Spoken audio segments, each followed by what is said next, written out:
We are live, Rafael. Hey, Welcome. back again. Yeah. Episode 8. Episode 8, the last episode of 2022. Bye-bye, adios, 2022. Curtis is especially festive today. This is the New Year's Eve episode, right? I think so. Maybe. So that's what I'm ready for, is the New Year's Eve episode. So let's talk about 2022. What did we see? From diversity visa perspective, we saw overissuance of diversity visas. So I guess that's one good thing about 2022, right? That they used all of the visas. It was good, except for those who had their hopes up that didn't get their visas. But it was, Right. yes, it's definitely an improvement over the prior 2 years. I just did the math in 2020 and 2021. Even if we win the Gomez and Goodluck case, there were over 50,000 visas that disappeared, that went unused from 2020 and 2021. So almost as many visas were issued in DV 2022 as were issued in DV 2021 and DV 2020 together. If we win the appeal. If we win the appeal. If we don't win the appeal, clearly more. Yeah, about like 10,000. Yeah. So 2022 was a good year for the DVs. Okay, let's talk about family-based immigration for 2022. 2022 was a full year of what was called the recalibration of visa prioritization, where Secretary Blinken stepped in and said, let's not do the tiered approach, and instead, let's let consular chiefs pick and choose their favorite categories. What could go wrong? So guess what? Some things went wrong. Many high-volume embassies have, in 2022, not seriously or not at all issued family preference category visas. And the impact of that, not only on the families that were DQ and waiting, the visa bulletin is not moving for family preference categories. Right. And me and Rafael talk a lot about ideas to use litigation in the courts to fix that. There's no precedent, really, for the visa bulletin stopping because of a Secretary of State's arbitrary policy. So if we pursued something like that, it would be novel. That means new. Right. I mean, and this really goes to this idea of whether, the visas that are set out in the INA, the amount of visas are, a barometer in which the state secretary needs to use to devote his resources to get done, right? I don't think Congress said we want this worldwide limit of they use the word worldwide level of immigration if they didn't intend for those immigrants to actually be issued visas. So certainly some grounds for litigation there. Yeah. Maybe 2023 will be the year we pull the trigger on that. And because I don't know who we're waiting on to really, it's not that we're waiting. There's no nonprofits, no member of Congress, no other attorneys are really stepping forward to fight for this. And we're guilty in that too. I mean, we have some cases that have now gone on over a year. Sonny, Santos, Wilson, and the Eastern District of New York that are kind of procedurally stuck that try to address the problem. But I don't know. Maybe that's in the future. So we talked about family preference. Oh, asylum. What happened in 2022 for asylum seekers to the U.S.? So Title 42 survives all of 2022, right? Despite the promises of the president to unwind that program. And it looks like it's going to make it almost halfway through 2023, at least until June. Yeah. Right. So we've also seen an increase of people seeking asylum at the border. So those are kind of, two distinct things that are going on in asylum cases in 2022. We saw TPS be extended, temporary protected status, be extended for a lot of nationalities, and we've seen some redesignations, at least of Haitians, for TPS. So that's sort of a recap of what's been happening at TPS side. I think we can also, I think 2022, recapping 2022, we can highlight the failures of Congress to pass any meaningful litigation for immigration whatsoever, right? I think there was a lot of high hopes that they may be able to get something done. Eagle Act, we had the documented dreamers, we had the DACA people trying to get something done. We had well, they made the EB-5 program go on again, like before it was kind of dead, stalled. So they fixed that. That's one thing they did. Right. Took care of can't the turn waivers. off the money spigot for sure. So they got that done, which is good. I mean, I think it's an important vehicle for investments into the United States, and it does allow immigrants to come to the United States that can offer some help to the United States to get some big projects done. Yeah, I agree. And Secretary Blinken has done a lot to speed up the non-immigrant visa queue with respect to tourist visas and student visas. However, that was probably at cost to immigrant visas. So I can't celebrate that since most of our clients are immigrant visa applicants. Right. We have seen, though, an increase of overall adjudications on immigrant visas in DV 2022. They are picking certain visa categories over other visa categories, and there's still significant backlogs at specific embassies that are really, really hurtful and damaging to family units. So that's sort of what's happening across immigrant visas as well. And it really boggles my mind that they can't get it right at those specific embassies, because those are really some big embassies that seem to have a lot of resources available to them to get that right. Yeah. So this is a little chart that Newsy made based on a chart that I made in the Naveed motion for preliminary injunction that shows how of the 8 million visas that were issued in fiscal year 2022, we started out in October with 11% of them being immigrant visas, and then the percentage got lower and lower and lower. What this means, when this goes down to 6%, that means 94% were non-immigrant visas. So the administration definitely has a focus on non-immigrant visas right now. And what happened in November 2021, Curtis? November 2021 was the cable state 21 state 11538 from Secretary Blinken instructing consular officers to prioritize non-immigrant visas. Right, and you see the direct effect of that is a 5% decrease in overall adjudication rates of immigrant visas compared to overall visas. Right. Not great. Well, it's great if you're a tourist or a student, but not great if you're an immigrant. Right. And I don't think people understand that creates even further backlogs, right? So you have individuals who haven't even entered the queue yet to receive an adjudication of the visa because of the backlog of immigrant visas, family preference category visas that are awaiting adjudication. So you can't even put the new batch of people into the queue, so to speak, to get an adjudication of visa. So it just prolongs the family separation. So I think we discussed on the show that the visa bulletin hasn't moved at all for some visa categories since essentially the pandemic started.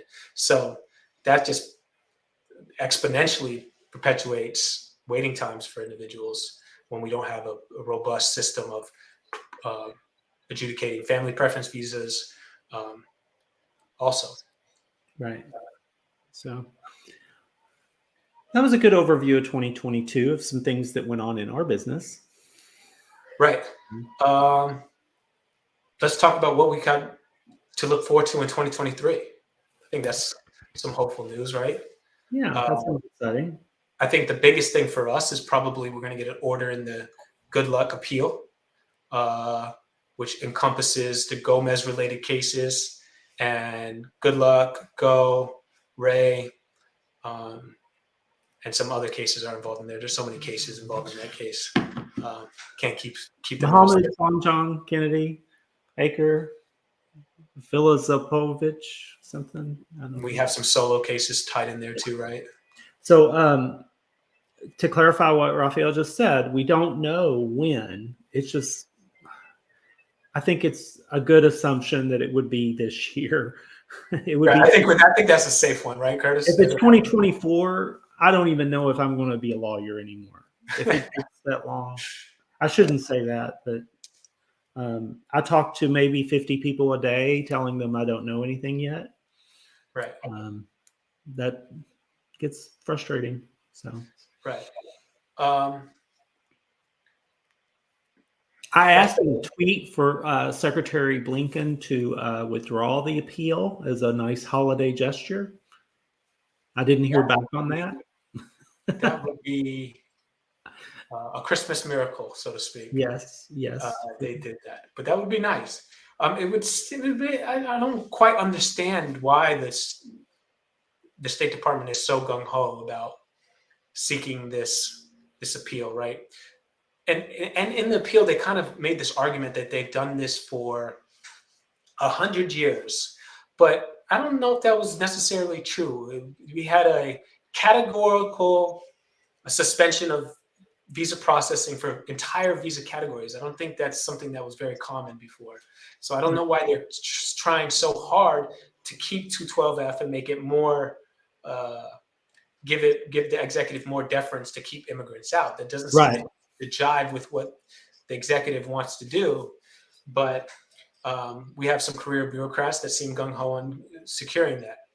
Right. And I think yesterday, the Center of Immigration Studies, which is an anti-immigrant hate group designated by the Southern Poverty Law Center, just released an article saying if you like Title 42, right, you're going to love 212F. So I think what they're already doing in putting into the pipe is that they're preparing to have a administrative wall go up if they have an administration that's friendly to them, or an anti-immigrant administration go up, both at the southern border through Title 42 and at embassies abroad through 212F, where they'll essentially be able to rewrite immigration to the United States and shut it down if they so wish to do. And that's really what their focus is, and what the state's focus is on this. So yeah, this is the article from our friends for Center for Immigration Studies. When he said friend, he's not being serious. Okay. Yes. Okay. And just how seriously we're not friends is they tried to submit an amicus brief in Mohammed, John Kennedy, and Gomez. And I essentially told them to go kick rocks. And I said I would oppose because you guys are a Southern Poverty Law Center designated hate group.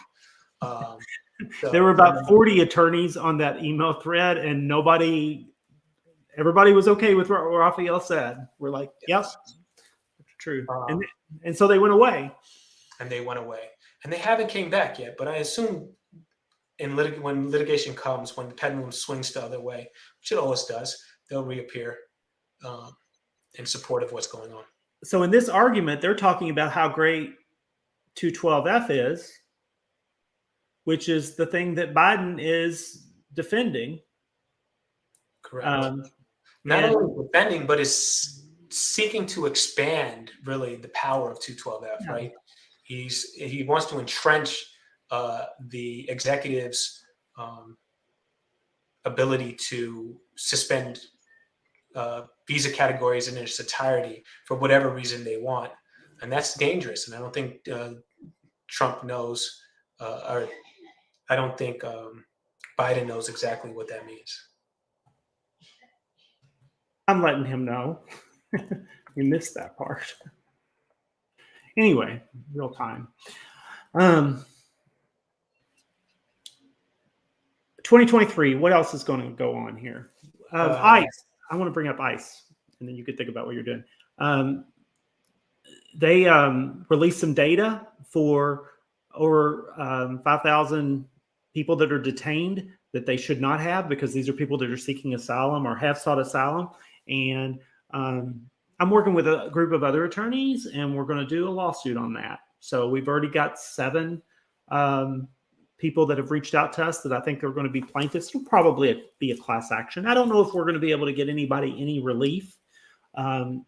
Maybe we might get them money, because when your security is threatened, you need a security system, right? You need enhanced security the rest of your life because the government's telling your secrets. So I don't know. I don't know what we'll get, but we're going to try, because it's egregious that someone would seek asylum in our country and then we would share their secrets publicly. Right. And that's going to be a fun case. I mean, privacy related matters, kind of touching on immigration and the immigration aspects of and the privacy of immigrants is very important, right? Especially when people are disclosing to the United States government some very personal things. They should take care to protect those. So it's a good thing what Curtis and some other attorneys are going to try to do there, and hopefully they can get some relief to some people that have been grossly wronged. I haven't got a chance to show you this, Rafael. Let me see if I can pull it off. So ICE contacted everybody in the leak to let them know, hey, look what we did. And I've got a copy of one of these letters that I've redacted the names off of. And basically they say in this letter that they gave to the people who were in fact were impacted, that if you are currently subject to a final order of removal, ICE will, why is that doing that? I don't know. ICE will delay your removal for 30 days. This delay will allow you to determine what actions you wish to take, including consulting with an attorney. Right. Well, I think the disclosure may put some people at greater risk than they initially had during their removal proceedings. And that perhaps needs to be considered by a judge. Right. So if that happened to you, you should definitely reach out to Morrison Urena to discuss that. And we can discuss some options on how we can proceed to have either to try to get those new claims heard before a judge, or try to get you some relief, at least. I'll give you an example. If you were saying, if you were seeking asylum from your country because you thought the government, like the Cuban government, was persecuting you, and now the U.S. is confirming that you were telling the U.S. that you thought, where your asylum claim may not have been found legitimate before, there's new facts. Like, I think that's a significant change of circumstances. So, yeah, something to explore. Do let us know. So we got some. Oh, 2023. You had something else. What else are we going to do in 2023? 2023. I think that's it. I think 2023 is going to be. Our down below, our team is nudging us that we do offer consular processing representation for DV 2023 selectees. We prefer to represent people before they have a problem so that we can avoid problems. So that's what this is about. Right. And then, so I guess we're going to know some SEAC status updates, or SEAC information is going to come out here in a couple of days. So we're going to get a real live look at how processing of DV 2023 is going. And we can start to compare that to what happened in DV 2022. And I'm sure everybody's going to have some predictions about where we're going to go and where we're going to end up after that information comes out. And then we're going to also have a look at which embassies are really working and which ones aren't also. Right. So I think that's going to be very important information that comes out. So for what Rafael was saying there, if you're a DV 2023 selectee and you didn't know, you're going to be able to go to this website, seac.state.gov/SEAC. If you just Google SEAC, it'll come up. And enter your case number here, right here, and it will tell you what the status of that case is. Now, it's going to say the same thing for everybody, that right now it's going to say at NVC until the case has been transferred or issued. But it'll be a nice little thing for DV 2023s who have been waiting for that feature. Right. So I guess one last thing, and we'll move on from our New Year portion. I think my wish for DV 2020, just 2023 for immigration in general, not related to diversity visas, but I would want to see something happen for the DACA folks. They've been waiting a really, really long time. The other day I looked, and when they started the movement, it's like 1996. And so my wish for 2023 is that DACA gets passed some way, somehow. That would be great. Do you have a wish, Curtis? Well, I want success for our Good Luck in Gomez DV 2020. I asked Santa for that wish. That's who you asked, Santa. Okay, but also I think that there could be problems with a new COVID strain and pandemic in China, right? And I'm hoping that the governments of the world, especially the United States, learns from the mistakes of 2020 and 2021, and if we do face another global pandemic, the same mistakes won't be made. That's what I'm hoping. Right. So there was news today that beginning January 5th, if you're coming from China, you will need a COVID test before you get on the plane. So this seems really familiar. Yeah. I think things are replaying. And I think they've closed the embassy in China as well, right? They've suspended routine consular processing. If I'm not mistaken, let me just verify that. I think I heard that people in school are they're doing school from home. People aren't leaving their home. Yeah. So pretty rough. U.S. consulates in China announced suspension of visa service in response to China's latest COVID-19 surge. So yeah, we've been here before. Right. Here's one lesson we've learned from this before. When you see something like this coming down the road and you are eligible for an immigration benefit, jump on that. Get it. If you have a visa, go to the airport and get on a plane. Do not procrastinate. Do not wait, because what options you have now, you may not have in a couple months. So cool. We have learned that the hard way. I think most of the questions are about DV 2020 and DV 2021. So we'll just do our. What's the same thing? I mean, this. Yeah, I think it's ritual at this point that we have to go through it. So what about DV 2021? Well, whether or not you have a future in DV 2021 depends on whether or not you were a plaintiff in a lawsuit or if you were assigned to an embassy where you were waiting for an interview that was one of the embassies noted in the Ray lawsuit. So either you were a Good Luck or Go plaintiff, or you were waiting on a Ray embassy, and you're not telling us either of those things. So I don't know if you have a path forward. But generally, here's the next question. What about Good Luck? Talking about the Good Luck v. Biden lawsuit with 11,000 families as plaintiffs.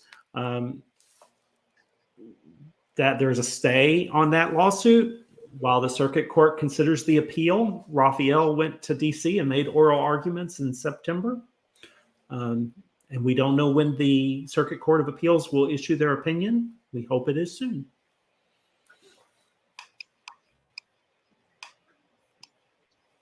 Adonai says, Happy New Year. Happy New Year, Adonai. Any news about DV 2020? That's the same. Well, it's the same as the Good Luck news, except DV 2020 is a little different on the timing, because if we win the appeal on DV 2020, the stay will automatically end, and the State Department will have to start issuing DV 2020 visas like right away. Where Good Luck will need to wait for summary judgment step, which will probably happen fast. Right. Definitely got to wait for something from that Meta to get that going again. Oh, this question looks more complex.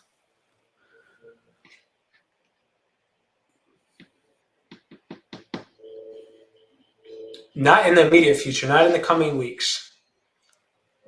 Oh, it could happen in January. It could. But could. But I've been taking a look of when the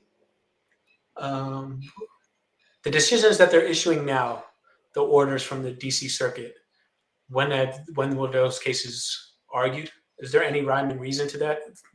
Something that can look at. I think it's kind of varies and it's random, but I haven't checked. Yeah, I imagine it's random too because the complexities of certain cases are vary, and good luck. And I mean, good luck presents a lot of arguments, and that they government made up a lot of wave through.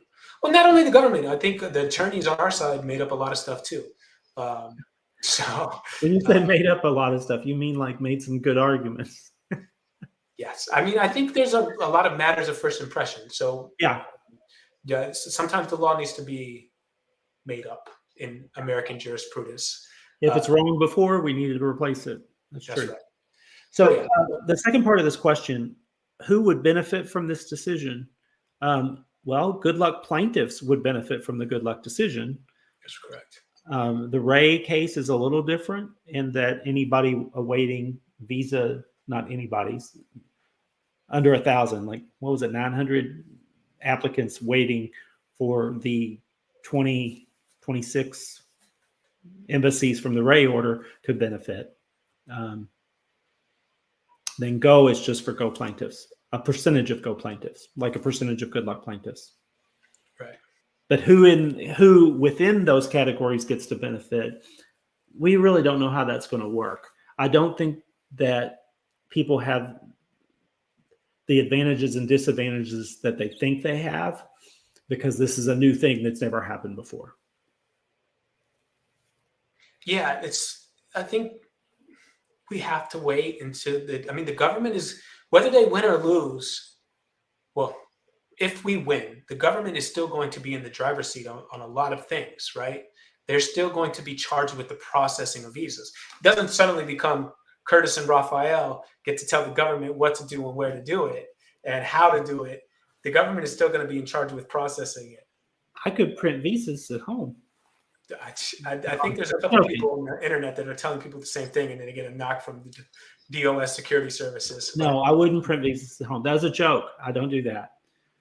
We could get I don't know, print visas to your New Year's party because it's looking like it's going to be really fun with the jacket. So yeah, they're gonna. But to the point, we still need to wait until see how they're going to adjudicate it. We don't know really what they mean by deployed, right? I think, Curtis, we're talking about what does it mean that they deployed these applications to the embassies? What does that mean? Who did they deploy? We don't really know that. The numbers aren't adding up. So I think things are gonna. We only get real clarity if we win, and once we start getting into the weeds in front of the judges about how processing is going to commence. Yeah.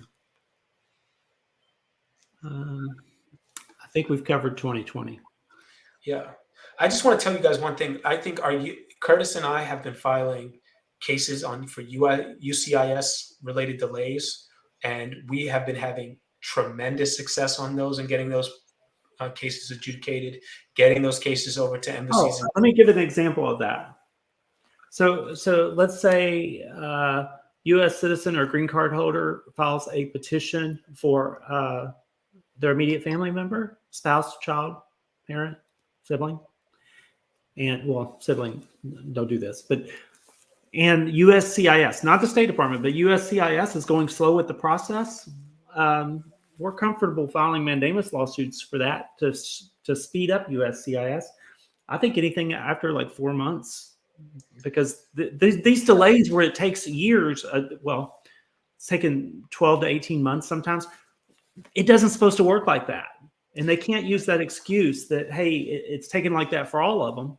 No, I don't like that excuse. Right. So we've had tremendous success with that.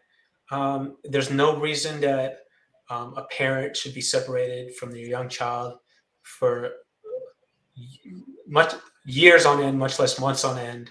Those things should be moving very quickly. It's literally, I mean, in most cases, it's looking at a birth certificate and then looking at a naturalization certificate of the parent, and that's the only two things that the adjudicating officer has to determine: whether they're a United States citizen or a legal permanent relative, and whether there's a qualifying relationship.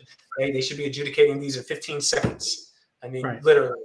So these delays where it's taking a year, 18 months to get those cases processed is ridiculous. So we've been having great success. And I think the government has recognized the ridiculousness of the wait times to process these, because they have been very helpful with us in getting those cases processed and over to the National Visa Center, where you got to get in another line and you got to deal with a whole nother set of hurdles. So moving that along quickly has helped a lot of people out. Which brings up this question: hey, does that mean I might have to file 2 lawsuits to get the visa as quick as possible? One for USCIS and one for State Department? Well, you may have to. Generally, what I've seen is that it's really dependent on the embassy that you're going to have an adjudication at. If you don't have a big backlog at your embassy that you've chosen on the I-130, things are going to move pretty quickly. Can move pretty quickly if you get things right on at the National Visa Center. But there is situations, and there's clients that we've had that run into hurdles and complications on both sides of the process. Right. So I think everybody has to take a look at the resources that they have, and the sort of severity of the issues that they're facing in their own lives to make those determinations on how aggressive they want to be. But I know a lot of people are not happy with being separated from their family for months, years on end, and they take a very aggressive approach, and luckily they have the resources to take those approach, and they've been successful at bringing their families together quickly. Yeah. Good evening and Merry Christmas and Happy New Year, James, our most loyal follower. We got a question from Telegram. Why is the case number currently unavailable on SEAC? I wish somebody from State Department was here to answer this question, but the DV case numbers for the fiscal year do not start until the actual year. So the 2023 case numbers will not be available until Sunday. I have some information here. I have a question here. I think Curtis got a little tidbit of news on this. Is Project Voyager failed at all? So we've been in contact with Bruce Morrison, the author of the 1990 Immigration Act, and that created the Diversity Visa Program. And he kind of gave Curtis and I some news. What did he tell us, Curtis? Well, he asked me to do the math on how many, if we won the appeal, how many visas would still go unused. And it was 55,000 if you add up 2020 and 2021, which was funny. It ended up being that number. Checking my email so I can quote him directly here. Right. So Project Voyager, there's still momentum in our efforts to try to have that resolved. Curtis is going to give us the quote here. Okay. As you probably gathered, the DV rollover amendment was not included in the omnibus appropriations bill for fiscal year 2023. Yes, we noticed. Yeah. And immigrants came up short in that bill. So it's likely the end of the line for legislative recapture of the unused DVs from 2020 and 2021. So to get anything done, we're going to need interested senators. We need a Republican and a Democrat, and we would need a Republican member of the House to partner with Congresswoman Ming or Lofgren, and to make that possible. I I don't know if that is possible. Bruce still thinks about it and is talking to people about it, but the political will in the U.S., it's uphill. Okay, Democrats and Republicans are not getting along right now. I agree with the consensus there, with Curtis's review, but there's still things going on. At the very least, there's things going on in the background, and so that's the news. But Sergey, remember, Project Voyager had two parts. One, we would lobby Congress, but then the second part is we're going to help you and support you in consular processing if we win if we beat the appeal in Gomez. Right. And Project Voyager plaintiffs Not have a plaintiffs. path to their green card through the Gomez class litigation. So, Right. I mean, at the end of the day, if you get a visa in your hand, Project Voyager is success, right? So, right. That's what we got. That's what's going on there. I don't know where we are on the questions. Hello, Andrew. Wanted to know about Title 42, DV 2020, DV 2021. These things are not connected. You're throwing a bunch of letters and numbers together. Title 42 deals with the situation for asylum seekers at the border. DV 2020 and 2021, completely different topic. We've covered DV 20 and 2021, and I think we've covered Title 42. Basically, Title 42 is still in effect. So if you come to seek asylum at the U.S. border, there's a few things that could happen. They could detain you. They could let you in. Or they under Title 42, they could take your information and tell you to go back to Mexico. And nobody knows how they're making those determinations. I think they spin a wheel. Yeah. Whatever it lands on that day, they say, all right, we're going to do this today. Because I talk to people every day, and then there's no consistency at what's going on at the border. It's like some people are paroled into the United States without credible fear interviews. Some people are being detained to have a credible fear interview and are paroled. Some people are going before the judge and being detained for long amounts of time. And some people are being removed expeditiously under Title 42. So I can't understand what's going on, but for one thing, there's no consistency. Right. I got a question for you, Curtis. You can talk about this. Which from one? Bob Johnson's question. Bob Johnson is very concerned about it, what's going on in Pakistan. He said, what's next for the Islamabad lawsuit? So Curtis has been working hard. So you're talking about Naveed versus Blinken. Of our 10 couples that are plaintiffs in that lawsuit, one has been scheduled for an interview, so that's good, but 9 more to go, and we don't give up until everybody gets their visa. So the government, we filed a motion for preliminary injunction. Government opposed it. In their opposition, they make some extraordinary arguments that are radical, where they're trying to say judges can't even weigh in on these kind of issues because the Secretary of State does what he wants when he wants. Like there's a section of law called 8 U.S.C. 2651A that they want to expand to just say the Secretary's authority is he doesn't have to issue visas if he doesn't want to. Not even to U.S. citizens. Not even after you pay your application fee.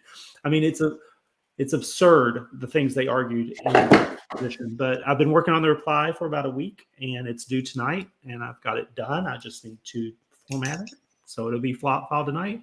We have a hearing that I haven't put on my calendar, but it's like the second week of January.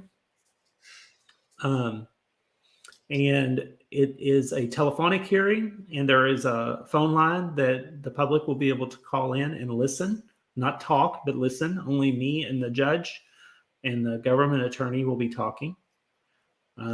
Basically, we'll be answering the questions that the judge has after he reads our briefing.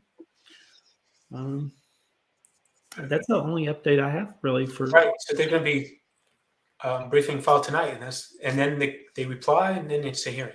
So things are moving along very quickly on that case. I don't quite understand this question, but Curtis is our resident DV expert, and so maybe. They have, okay, in the words of the State Department, DV 2020 case files have been deployed to embassies. They do not define that word, but what it appears to mean is that the digital file that was at KCC is now located in a computer system that embassies can access once a script is run. Right now, embassies cannot. If you contact an embassy and say, tell me about my DV 2020 file, embassy will say no. But there's some ambiguity over which embassies these cases were deployed to, right? Because some of you all were waiting for interviews at Kabul and Moscow. I think the biggest question I have about it is whose case has been deployed.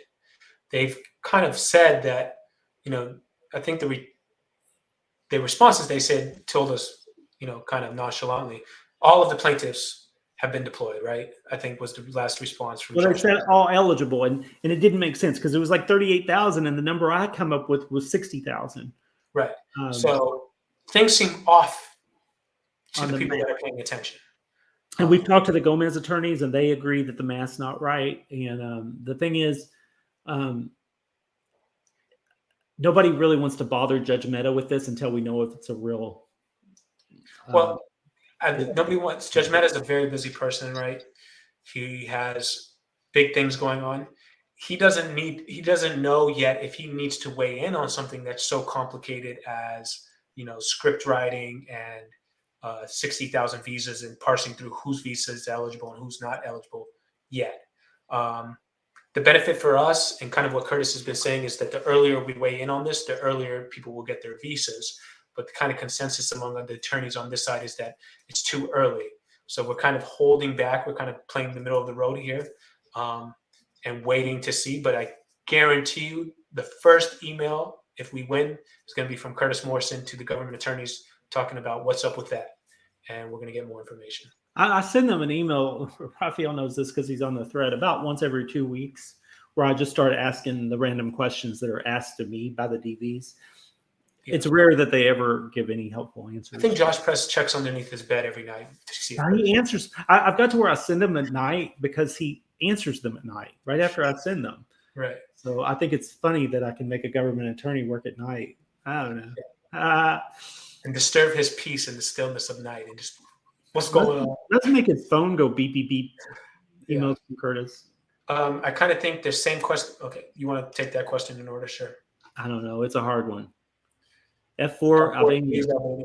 I mean, F4, please, all over the world, I think. Yeah. It's not just Albania. I don't know from what you've said, though, whether or not you're current in the visa bulletin. If you're current in the visa bulletin and you're DQ, mandamus lawsuit might be an option. Right. And I think those visa categories for those F3s and those F4s that are current and that have been, really waiting around since the pandemic, they really need to start considering mandamus because it doesn't look like there's going to be a huge push to move that visa category along. Right. Here. And when I look at the visa statistics and I see an embassy that only issued 4 or 5 of a certain category, like a family preference, F1, F3, F4, I think, you know what? Those were probably the 5 mandamuses filed for that category. Right. So it's not fair. It's not right, but mandamus can be your friend.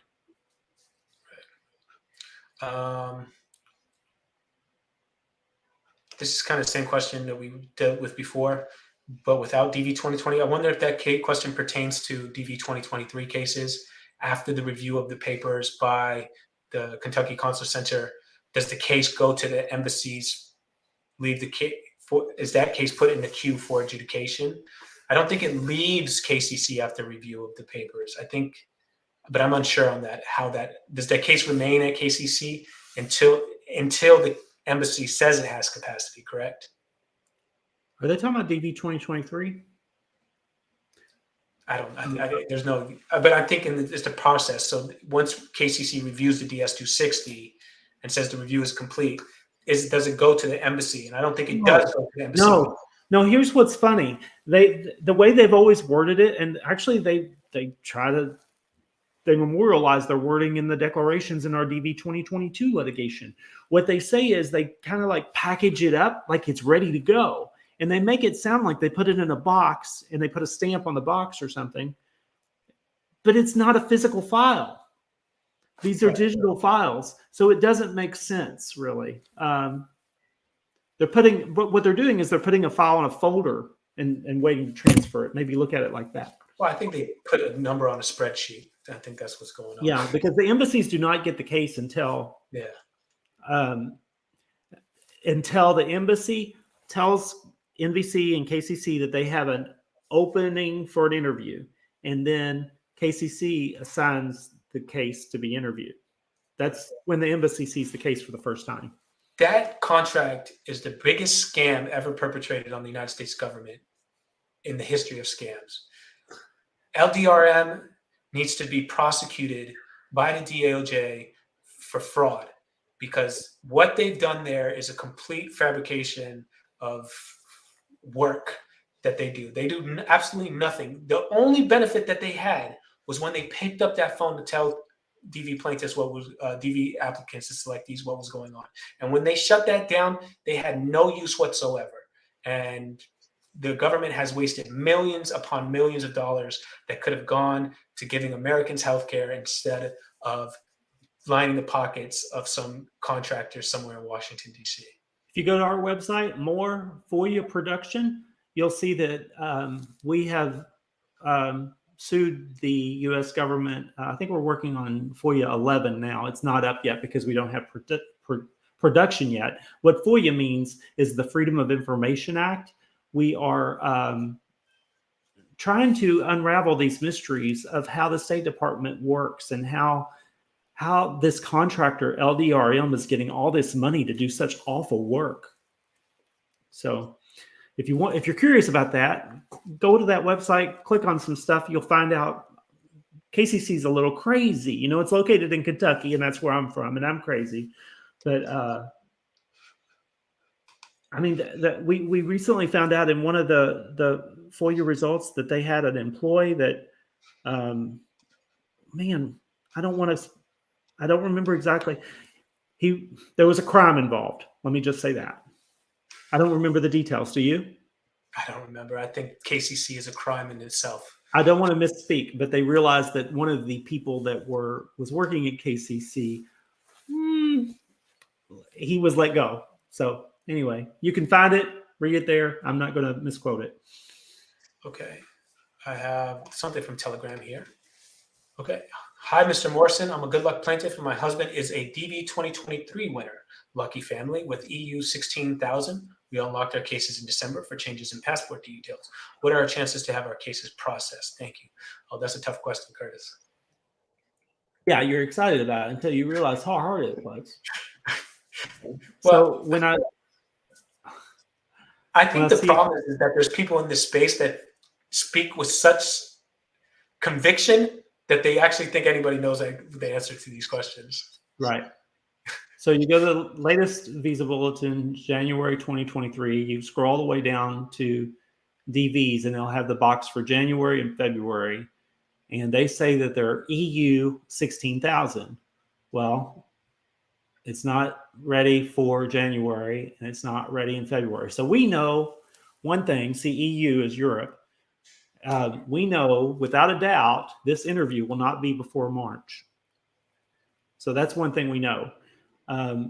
With as slow as they're going this year, I would say I would guess June or July. Right. So one thing I think this visa bulletin does, and if we want to talk DV, is that the fact that the numbers aren't moving as fast as they did in other years, right, in 2020, 2021, means that the embassies have there's enough reviewed applications at KCC to fill the capacity. So they don't need to increase the visa number. They don't need to go to 16, 17,000 because they have enough already processed in which to fill the capacity. That could be bad or it could be good. It could be that they're moving along, they're getting case processed, and they're adjudicating those visas applications, or it could mean that they're just not giving enough capacity to get a robust number of diversity visas issued. So we'll see when in 3 days when we get that SEAC scrub from the DV IT guys Yeah. what's going on. I do want to clarify though, when you give your case number, it's difficult to predict. Understand that that's only one factor. The two bigger factors, in my view, is what embassy you are assigned to. Because if you're EU but you're assigned to Moscow, that's not going to help. And then the second thing is what your AV stage date is. Now you don't know your AV stage date, right? But that's we don't know what AV stage date they're processing at this point either. Right. AV stage date is the date that the DS-260 had been reviewed. Okay. And KCC kind of keeps that a secret. We found out AV stage dates for a group of DV 2022 selectees waiting on interviews at U.S. Embassy Abu Dhabi only because we sued. And before, and we found this out in the middle of September 2022. We've been doing this for a while, and that's the first time we ever heard of AV stage dates and knew what they were. Well, we'd heard of them a few months before, but they didn't know what they were being used for or how they were being used. Right. So one question I have for you, Curtis. So let's just throw some controversy in the space because it's getting kind of boring. So let's say I'm in December, I decide to unlock my case, right? Because I want to make a change date. And I was AV qualified before. I had an AV date. Does my AV date change when it's re-adjudicated? Or re-reviewed is the right terminology, I think. There's some question in my mind whether or not you can open your DS-260 after your AV stage date. I'm thinking that you can only reopen it before your AV stage date. However, if you reopen it, you slow down your file. And as Rafael and I have discussed, and I think we're on the same page on this, whenever you slow down your file, it's going to slow down everything, including your AV stage date. You don't want to create reasons to slow down your file. So there's a popular DV influencer who recommends that you unlock your DS-260 all the time to correct it and make it perfect. And in my view, once it's submitted, don't touch it until you're scheduled for an interview and let the embassy unlock it. Tell the embassy. And then people say, well, what do you tell the embassy? It's one sentence. Please unlock my DS-260 so I can make corrections before my interview. Correct. That's all you have to do. And they're not going to look I didn't inform KCC at risk of delaying my case. Right. Yeah. So no controversy between me and you on that question. Does Bob have another question? Oh, Bob. It's another iteration of what's up with DV 2021. Federal judges have, I'm going to make a video on this. Federal judges have discretion to do what they want when they want, basically. They're wonderful in that we have this third branch of government that reviews the executive branch's craziness, but we have to go by their rules. And judges do not have deadlines on when they have to make a ruling. So we have to be patient. Some judges do have. I know when I was working as a law clerk in a federal intern law clerk for a federal judge, there was like a review period of every case you had on the docket. You kind of had to review what was going on. But if certain cases are taking a little bit longer than other cases, nobody's going to come and harass the judges about it. There's certainly no strict deadline on when they should have those done. Some judges are notoriously slow. If you go into the roving room, which is a website that reviews judges, you can see some judges their attorneys on there complaining about how slow certain judges are. So it's impossible for us to have a guess on how long it's going to take for that judge to issue the opinion. What's interesting about our judge for the Naveed case that you're talking about, Judge Walton, is he is what is called a senior judge. And that means he doesn't have a full caseload. And also he's got a ton of experience. He's been in that position as a federal judge in DC since 2001. So that's 21 years. So he's not going to waste time figuring out how to do this. I would expect of like judges that delay things, he's not going to be one that's going to delay things. Right. And generally things move a little bit quicker when it's a preliminary injunction phase because they don't have to be as thorough with their decision. as at other stages of the injunction. If you fail on one part of the injunction, they can just focus on the part you failed on and kind of dispel the rest of the case quickly. So you usually see preliminary injunction orders come out much quicker than sort of motion to dismiss or summary judgment opinions. Yeah. And that's because the nature also of the preliminary injunction, you're going to the court saying that there's like irreparable harm occurring right now. So the court recognizes that and recognizes the need to move with it with haste. I'm reading his profile, and it says Judge Walton was also commissioned as a Kentucky colonel by Governor Wallace Wilkinson in 1990 and 1991, which is the highest civilian honor awarded by the state of Kentucky. I am also Yes, you're not a colonel. You're a colonel, right? Yeah, I'm a Kentucky colonel too. Okay. So we have something in common. We're both fellow colonels. But notice he goes by judge, not colonel. Okay, and what force are you guys in? What is the rank of what organization, or is it just the state of Kentucky? We're in the Kentucky colonel group. Oh, okay. Mess with Kentucky, you're going to find out. That's one place I don't want to mess with. All right, we got another question here. More question. Wrap this up. Okay, I think you've answered this question, so you can probably answer it quickly, and then we'll do the last question from television. New resident, new country. As a plaintiff, can I transfer my case though my papers weren't reviewed? We don't know if you'll be able to transfer your case yet. We hope you will be able to, but you will not be able to until we beat the appeal and win summary judgment. Right. One thing's for certain, you can't do anything right now. Right. And we hope that people will be able to transfer their cases, because I've already talked to 2 people today in that situation that are living in a different country than they were when 2020 happened. Yeah, many people are living here in the United States too. So something interesting. The benefits of the court's decision regarding the good luck case, since judgment use the word selectees, not plaintiffs, in the nutshell, is only plaintiffs. Eamon, you have a good eye. You should be a lawyer. There is a nuance that creates some ambiguity on whether or not new spouses and new babies of selectees from DB 2020 and 2021 will be eligible for visas because of the language in the September 30th orders from both years. Judge Mehta did use the word selectees instead of plaintiffs. Yeah, there's somebody in the space that's saying without doubt that it's going to extend to derivative beneficiaries that were not included as the plaintiffs. I don't think the order does, and I don't think it will.